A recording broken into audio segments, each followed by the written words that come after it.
to my channel. So today I have a bit of a story time to tell you.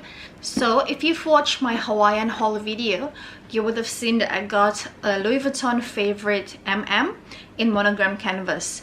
And in that video I did say that the monogram canvas seems to be a bit wonky, and I'm going to insert a picture right now. And as you can see, when you open the flap, it's very clear that the monogram pattern doesn't line up with where they've cut the flap for the back. I think what happened was when they cut the canvas out to make the back, it was just at an angle instead of straight.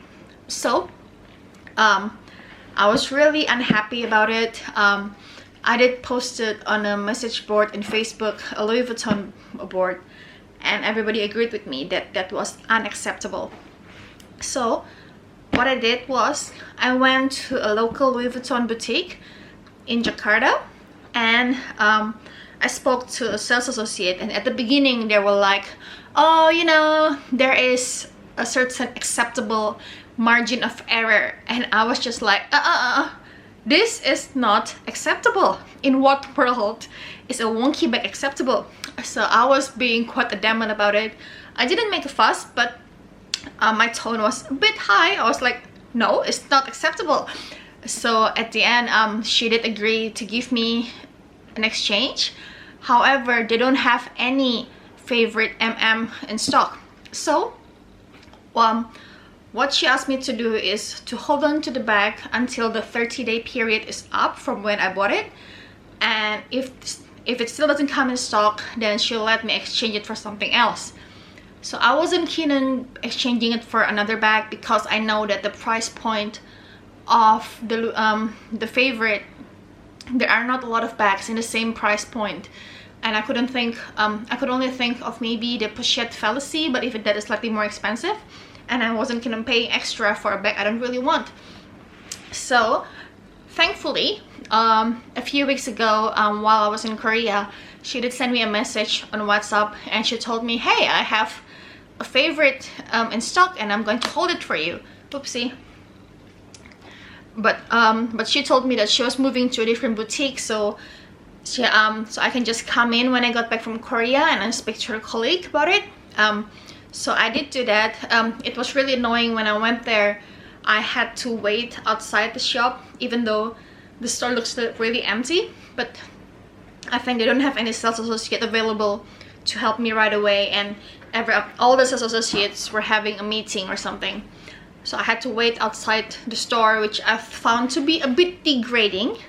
I don't mind if there's like a long queue and then I have to wait outside if there's a huge crowd, but when you have an empty store with like 1 or 2 customers, I don't see why you can't let people in to browse. So anyway, I waited for about 5-10 minutes, and I finally got in, and then the sales associate that I was supposed to meet was in a meeting, so she wasn't available. So there's another guy who helped me, and he was really nice. So he pulled out this. Actually, he didn't pull out this. This is my original box. Get this, they are out of boxes and paper bags. So the whole store didn't have any boxes and paper bags. So actually what he got me was this. So I was all excited. I was finally going to get a replacement bag, a perfect one. And then I opened it up, and this is what I saw. Yeah, what the hell. So that was literally my first reaction. I saw this much, I was like, why is it Damier Ebene? My original bag was in monogram, and the sales associate who helped me before said nothing about it being in Damier Ebene, so it was a shock. So anyway, this is the bag that I got instead. I mean, after I got over the initial shock, I thought to myself that, well, I don't mind it as much. I mean, I was a bit stressed out about the facheta strap anyway, and I do really like the Damier Ebene print. and with this I won't have to worry about the strap going darker.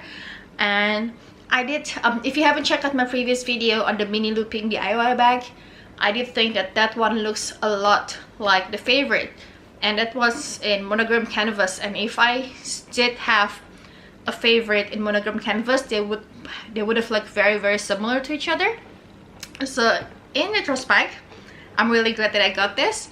I'm still a bit shocked and pissed that she didn't tell me at the beginning that it's going to be a Damier Ebene, but apparently this is the only one they have in the whole country, so I didn't mind very much. And let me just show you this beauty.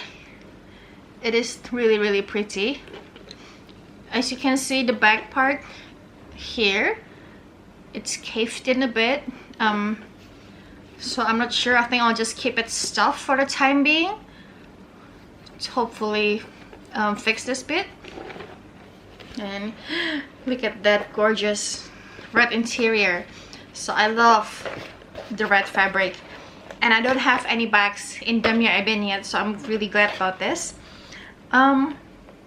So this is the strap.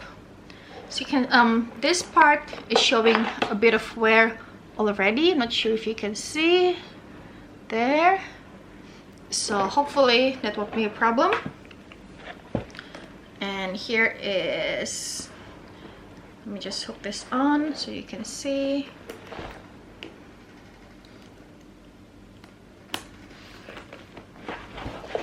There you go. And there's the chain.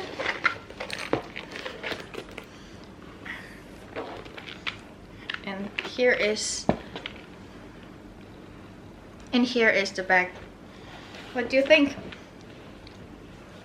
So overall, I'm really glad that I got this exchange, and mainly I'm very thankful that I didn't have a problem with it, because I did buy the original bag in Hawaii, and I was fully expecting to have a fight on my hand to get it exchanged in Indonesia, but fortunately that wasn't the case.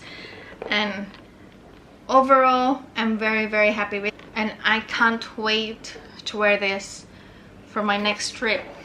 I think this would make a really nice everyday bag. I want to wear this for traveling, but to be honest, the magnet is a bit worrying because it's not a very strong magnet. And any of you have had this bag before, please let me know what you think about using this for traveling, because I'm really curious. I am going away to Japan for Christmas and New Year's, and I was contemplating bringing this with me and also my mini looping, but I'm still torn.